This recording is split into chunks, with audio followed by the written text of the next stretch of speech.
बच्चों ने तस्वीरें भेजी कि जी हम एक इवेंट पे गए, प्लीज इस पे बात करें, ये शैतानी अमल था, ये नॉर्मल इवेंट नहीं था, यहाँ हर बाउंड्री क्रॉस हो गई। मैंने कहा मैं तो देखो अगर प्राइवेट कहीं चीजें पे गए हो मैं कुछ नहीं कह सकती।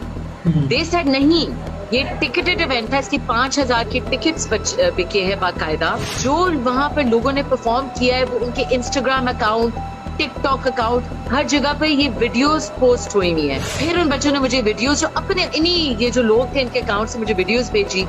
जब मैंने वो वीडियोस देखी तो मैं भी हिल गई, जिसको दिखाई हम सारे हिल गए। अब मुझे समझ नहीं आ रही थी कि इतनी फहाशी थी उसमें, जो कपड़े थे वो बगैर मतलब ऑलमोस्ट उन्होंने नए कपड़े पहने और आदमी औरतों के नंगे कपड़े पहन के। देन अब मैं आपने वीडियो देखी है उसमें क्या क्या हो रहा था स्टेज पे, 2 आदमी और उसके अलावा एक उर्दू या अरबी में कुछ चीज उल्टी लड़की हुई थी जो शैतानी अमल होता है, और पीछे कुछ अजीब अजीब लग रहा था, कुछ कवाली भी लगी हुई है, हमें कुछ समझ नहीं आई थी क्या है। बहरहाल सबने कहा सिर्फ तुम ही बात कर सकती हो, कोई और बात नहीं कर सकता, तुम इसके बारे में कब से कह रही हो कि हमारे बच्चे खराब हो रहे हैं। मैंने फिर वो मेरी पहली वीडियो लगाई, रील बनाई, अल्लाह का नाम लिया, मैंने कहा यार ये बहुत ही एक्सप्लोसिव चीज है, क्योंकि हमारे माँ बाप, हम लोग, हमारे बच्चे, हम इमेजिन नहीं कर सकते थे कि लाहौर के एक ओपन थिएटर टाइप ये स्टूडियो है, वहां पर इस तरह